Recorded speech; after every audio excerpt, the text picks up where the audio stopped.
Morning students, मैं विठल खंडेलवाल लेकर के आया हूँ एक बहुत इंपॉर्टेंट वीडियो वेक्टर अलजेब्रा से जुड़ा हुआ।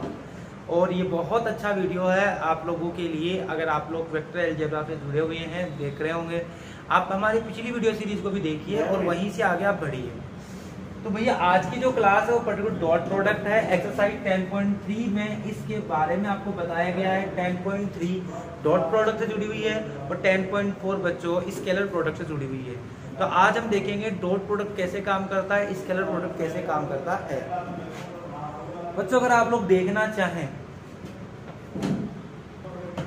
देखो बच्चों, अगर डॉट प्रोडक्ट क्या चीज है मैं बिल्कुल बेसिक से बता रहा हूं। अगर दो वेक्टर हैं उनका डॉट प्रोडक्ट किया जाता है तो पहली बात तो उनके बीच में डॉट होगा। क्या होगा? डॉट होगा।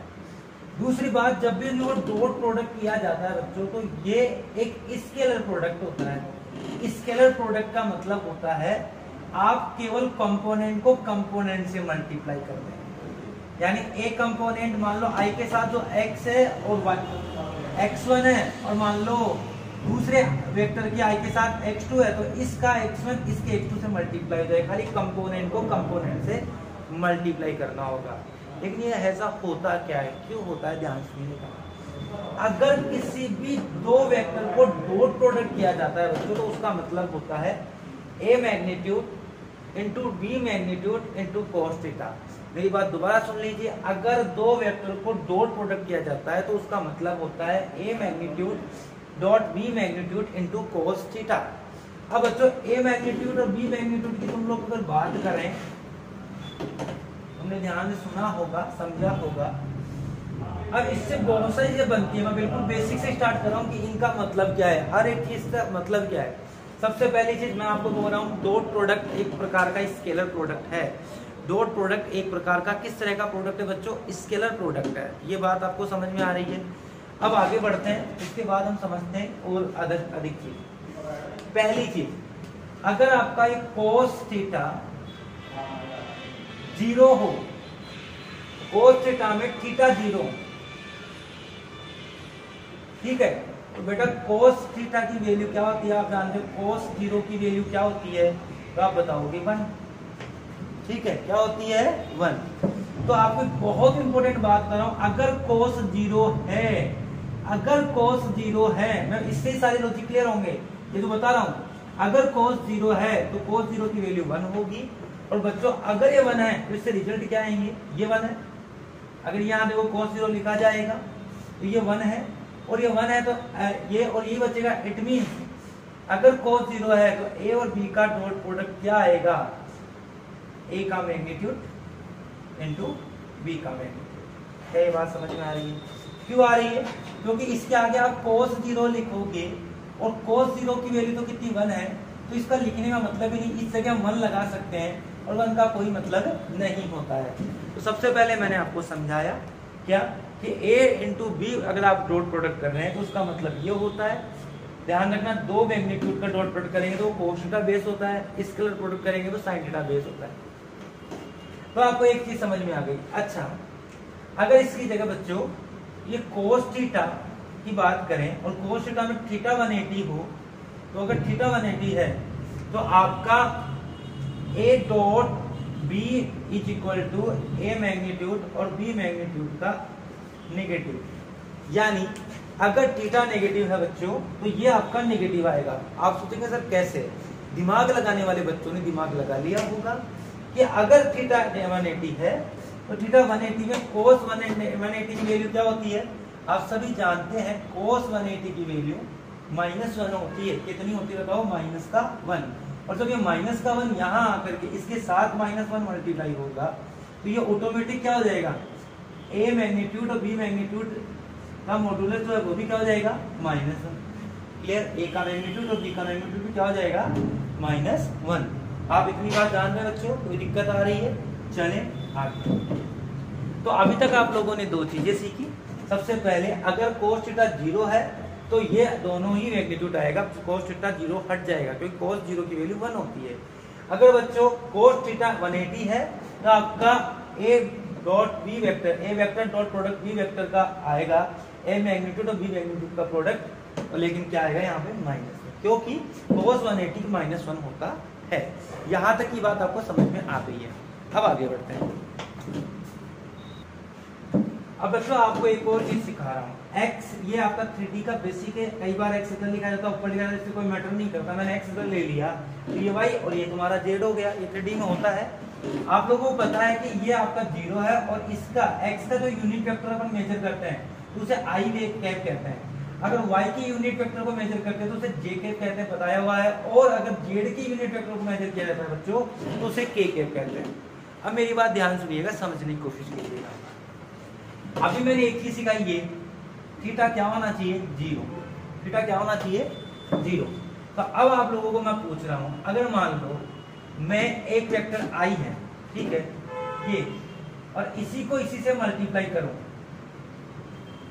रुक जाओ एक बार, आप लोग समझने की कोशिश करेंगे। एक और चीज सिखा देता हूं आप लोगों को। थीटा 90 बच्चों, जब थीटा 90 होता है तो उसका क्या रिजल्ट आएगा? थीटा 90 में हम जानते हैं कोस 90 बराबर क्या होता है? 0 होता है, सबको पता है। कोस 90 की वैल्यू 0 होती है। तो अगर आप लोग a डॉट b वेक्टर कर रहे हैं और वहां पर थीटा 90 बना हुआ है तो यह कोस 90 आएगा और a dot b vector into cos 90 into 0, finally क्या हो जाएगा? 0। यानी अगर दो वेक्टर का, तो एक नई चीज समझ में आनी चाहिए, मैं दोबारा बोल रहा हूं, ध्यान सुनिएगा। कोस 90 अगर एंगल 90 बने, अगर एंगल क्या बने? 90, तो कोस 90 की वैल्यू 0 होगी। इसे हम यहां रखेंगे तो कोस 90 की वैल्यू 0 होगी। तो ये पूरा जो आप लोग मल्टीप्लाई कर रहे हैं मैग्नीट्यूड, तो वो भी आपका क्या बन जाएगा? अल्टीमेटली 0 बन जाएगा। इस तरीके से आपको एक नई बात पता चली बच्चों कि अगर कोस थीटा 90 है तो डॉट प्रोडक्ट हमेशा 0 होता है। थीटा 90 है, डॉट प्रोडक्ट हमेशा 0 होता है। इस चीज का क्या मतलब है? तो ध्यान सुनिएगा बच्चों, अगर थीटा 90 है, थीटा कितना है बच्चों? 90 है, तो इसका मतलब है दो वेक्टर एक दूसरे के तो परपेंडिकुलर है। ऐसे तो होता है, एक वेक्टर ये, एक वेक्टर ये, और इनके बीच में एंगल कितने का बन रहा है? 90। अगर मान लो ये वेक्टर a है बच्चों और ये वेक्टर b है, तो इस केस में a vector dot b vector क्या आएगा? 0 आएगा। अगर ये डॉट वेक्टर a है और ये b है, तो इस केस में a vector dot b vector क्या आएगा? 0। क्यों आएगा? क्योंकि यहाँ पे थीटा 90 है। तो इससे एक और नई बात समझ में आ रही है कि अगर इसका unit vector i unit vector j के इन दोनों को मल्टीप्लाई किया जाए, i को इसको मल्टीप्लाई किया जाए तो भी 0 आएगा। क्यों आएगा? क्योंकि आप जानते हैं दोनों परपेंडिकुलर है। अगर आप लोग i और k को मल्टीप्लाई करें तो भी परपेंडिकुलर है, क्योंकि ये सब एक दूसरे के परपेंडिकुलर होती है। तो हमने एक नई चीज सीखी। So we can say that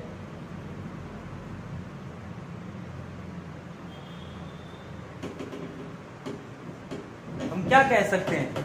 हम कह सकते हैं बच्चों, i को हम लोग डॉट प्रोडक्ट करें g के साथ तो भैया क्या आएगा? 0। आई बात समझ? अगर i k के साथ मल्टीप्लाई करें तो भी क्या आएगा? 0। अगर k को j के साथ मल्टीप्लाई करें तो भी क्या आएगा? 0। बात समझ में आ रही है? क्लियर है? कोई दिक्कत?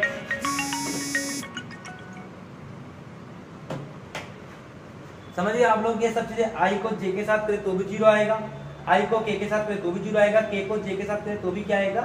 0 आएगा। इसी तरीके से आप लोग किसी का भी कर ले, j को i को k के साथ करें तो भी 0 आएगा। तो इस तरीके से आप लोग समझ लें, आपस में इसका उल्टा करेंगे तो भी 0 ही आएगा। क्यों आएगा बच्चों? आप लोगों को ये बात समझ में आनी चाहिए कि भाई ये दोनों आपस में परपेंडिकुलर हैं, यानी इनके बीच का बनने वाला कोस एंगल 90 का है और कोस 90 की वैल्यू 0 होती है, इसलिए इन दोनों का डॉट प्रोडक्ट भी 0 हो गया, क्योंकि यहाँ पर कोस 90 0 करके इस पूरी को 0 कर देता है, इसलिए इन दोनों का डॉट प्रोडक्ट भी 0, इन दोनों का डॉट प्रोडक्ट भी 0। तो एक नई बात समझ में आ गई, अगर कोस एंगल 90 का है यानी दो एंगल परपेंडिकुलर है, दो एंगल परपेंडिकुलर है तो उनका डॉट प्रोडक्ट हमेशा 0 होगा। दो एंगल परपेंडिकुलर है तो उनका डॉट प्रोडक्ट हमेशा क्या होगा? 0 होगा। अब इसी से एक नई बात आपके दिमाग में आ रही होगी, क्या कि अगर i को i के साथ मल्टीप्लाई करें, i वेक्टर को i के साथ मल्टीप्लाई करें, तो एक क्रॉस प्रोडक्ट नहीं करना, ये डॉट प्रोडक्ट है। यहाँ क्रॉस मत लगा देना, क्योंकि यहाँ वेक्टर की लैंग्वेज में क्रॉस अलग होता है, डॉट अलग होता है, तो यहाँ डॉट ही लगाना है बच्चों। i को i के साथ मल्टीप्लाई करूंगा तो भैया कितना आएगा? 1 आएगा। क्यों है, ये बहुत काम की चीज बता रहा हूँ मैं आप लोगों को, आगे मैं इस चीज का यूज करूंगा। आई को आई के साथ मल्टीप्लाई करूंगा तो 1 आएगा। क्यों आएगा तो मैं आपको समझा दूं, अच्छे तरीके से आप लोग समझ लें। हम लोगों ने ये बहुत अच्छी तरीके से समझाया है। कैसे? आई वेक्टर मतलब आई का मैग्नीट्यूड, समझना ध्यान से, ठीक है, क्लियर। और इधर भी आई का मैग्नीट्यूड और डॉट cos 0। अब बच्चों cos 0 की वैल्यू कितनी होती है आप बताओगे 1। ये यूनिट वेक्टर है, आई कैप इंटू आई कैप यूनिट वेक्टर है, तो इनका मैग्नीट्यूड भी कितना 1 और इनका 1। तो आप लोग देखो 1 इंटू 1 इंटू 1 कितना आएगा, 1 ही तो आएगा। बात समझ में आई? दोबारा मेरी बात सुने, आई कैप इंटू आई कैप की वैल्यू 1 होती है। क्यों होती है? क्योंकि आई वेक्टर इंटू आई वेक्टर जब होगा तो इसका मैग्नीट्यूड 1, इसका मैग्नीट्यूड 1 और cos 0 की वैल्यू 1, तो 1 इंटू 1 इंटू 1 कितना 1। इसी तरीके से बच्चों अगर आप लोग j को j से मल्टीप्लाई करते हैं डॉट प्रोडक्ट तो 1 आएगा। क्यों आएगा समझ गए होंगे आप लोग? क्यों? अच्छा, कई लोगों के दिमाग में सर जीरो कैसे हो गया, ये एंगल कैसे जीरो आ रहा होगा, तो आप लोग समझो बेटा, आई वेक्टर और इसी के ऊपर दूसरा आई वेक्टर, अगर दो वेक्टर एक दूसरे के ऊपर है तो उनके बीच में कोई एंगल ही नहीं है ना। अगर आई को आई से करूंगा तो इसका मतलब आई वेक्टर इसी के ऊपर आई वेक्टर दोबारा, तो इसके बीच में एंगल इधर जाए तब कुछ होगा या नीचे आए तो कुछ होगा, फिर तो इसके ठीक ऊपर है, यानी बनने वाला एंगल क्या होगा, यहाँ पर 0 होगा। कितना होगा? 0। और जब cos 0 होगा बच्चों तो हमेशा इसकी जो वैल्यू आनी होगी 1 होगी। इसी तरीके से k को k कैप से मल्टीप्लाई करेंगे तो 1 आएगा। मेरी बात दोबारा समझ ले, मैं बहुत आराम से समझा रहा हूँ, मुझे कोई जल्दी नहीं है, मैं आपको समझाना ये चाहता हूँ। अगर कोई दो सेम वेक्टर है वो आपस में मल्टीप्लाई हो रहे हैं तो भैया एंगल हमेशा 0 होगा। यानी एक नई चीज आप लोग समझने की कोशिश करें, अगर दो वेक्टर मतलब एक ही वेक्टर को आपस में उसका डॉट प्रोडक्ट किया जा रहा है तो उनके बीच में एंगल बनेगा वो 0 होगा। एक ही वेक्टर को उसी वेक्टर के साथ डॉट प्रोडक्ट करवाया जाए तो एंगल तो 0 ही है, क्योंकि वही वेक्टर अपने कोई भी वेक्टर खुद के साथ क्या बनाएगा, एंगल 0 बनाएगा। एंगल 0 होगा तो cos 0 की वैल्यू 1, और अगर मान लो जैसे आई है तो आई का मैग्नीट्यूड 1 1। बात समझ में आ गई?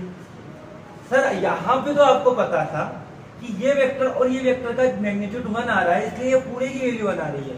यहाँ पर आपको पता है कि इसका मैग्नीट्यूड 1 होता है इसलिए पूरे की वैल्यू 1 हो गई। यहाँ पर आपको पता है कि इसका मैग्नीट्यूड 1 होता है तो इसलिए पूरे की वैल्यू 1 हो गई। लेकिन कोई मुझसे पूछे कि सर ए वेक्टर को, जो कि एक यूनिट वेक्टर नहीं है, ए वेक्टर को अगर ए वेक्टर से मल्टीप्लाई करूं, ए वेक्टर को अगर ए वेक्टर से मल्टीप्लाई करूं, ए वेक्टर को अगर ए वेक्टर से मल्टीप्लाई करूं तो क्या आना चाहिए? तो बच्चों देखो, ए वेक्टर का मैग्नीट्यूड, इसका मैग्नीट्यूड और एंगल, तो यहाँ पर भी cos 0 ही बनेगा ना। ए मैग्नीट्यूड, यहाँ पर भी ये मैग्नीट्यूड और एंगल, तो यहाँ पर भी cos 0 ही बनेगा। और बच्चों cos 0 जब बनेगा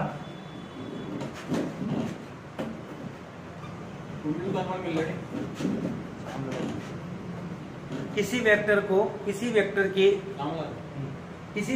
अगर उसी वेक्टर के साथ डॉट प्रोडक्ट किया जाए तो बनने वाला एंगल तो 0 होगा। अब वहां तो भैया आई ए के और आई के की वैल्यू 1 और 1 थी इसलिए पूरे की वैल्यू 1 बता दी। यहाँ हम थोड़ी बता सकते कितनी है, तो हम ये कहेंगे कि अगर सेम वेक्टर अगर उसी वेक्टर के साथ डॉट प्रोडक्ट है तो ये मैग्नीट्यूड एक बार और ये मैग्नीट्यूड एक और बार, तो एक बार कितनी बार हो चुका? 2 बार हो चुका। तो हम ऐसे लिख सकते नहीं सकते, ए मैग्नीट्यूड का होल स्क्वायर। ये 2 बार आ गया नहीं आ गया, तो ये भी एक बहुत इंपॉर्टेंट आइडेंटिटी है जो आगे काम आने वाली है। मैं ये जो छोटी छोटी बातें बता रहा हूँ अगर इनको आप ध्यान से सीखेंगे बच्चों तो डेफिनेटली जो आगे क्वेश्चन हम करने वाले हैं उनमें किसी किस्म का तकल्लुफ आपको नहीं होने वाला है। बात समझ रहे हैं आप लोग? तो बिल्कुल ध्यान सुनने की कोशिश करें, ठीक है? आगे बढ़ते हैं। तो बच्चों अभी तक आपने देखा थीटा एंगल यहाँ तो 0 है या 180 है। 0 है तो मैंने आपको बताया कि उनका प्रोडक्ट जो होगा उसमें cos 0 वैल्यू होगी और उनका डॉट प्रोडक्ट 0 आना है अगर आपका थीटा एंगल कितना है? 0 है। कितना है? 0, क्योंकि cos 0 की वैल्यू 1 होती है, cos 180 की वैल्यू 1 होती है। अगर थीटा एंगल 90 है तो भाई पूरा डॉट प्रोडक्ट ही 0 हो जाएगा। इसलिए दो वेक्टर अगर आपस में परपेंडिकुलर है तो उनका डॉट प्रोडक्ट 0 आना है। क्यों आना है? क्योंकि उनका डॉट प्रोडक्ट होगा, जैसे ए और बी दो वेक्टर है तो ए वेक्टर का मैग्नीट्यूड इंटू बी वेक्टर का मैग्नीट्यूड इंटू cos 90 और cos 90 वैल्यू 0, तो पूरा क्या बन जाएगा? 0 बन जाएगा। ठीक है बच्चों, अब आगे बढ़ते हैं। अभी हमने देखा अब एंगल कैसे फाइंड करें।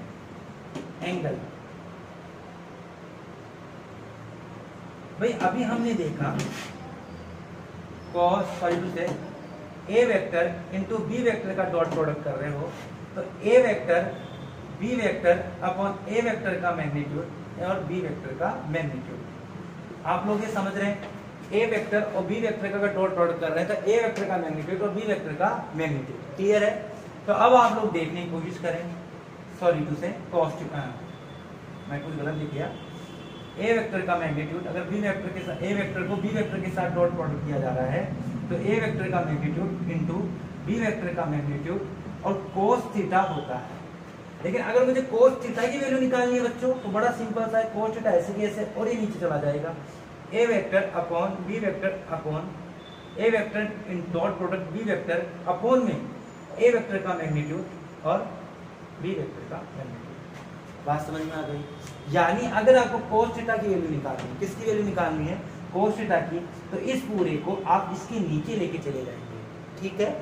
ए product A vector dot product B vector upon magnitude of A vector dot into magnitude of B vector. Clear है? बात समझ में आ गई? क्योंकि इस तरीके से cos थीटा की वैल्यू निकाल सकते हैं। तो एक नई चीज हम सीख रहे हैं, एंगल फॉर्मूला। कौन सा फॉर्मूला? Angle formula. इस तरीके से निकालना है।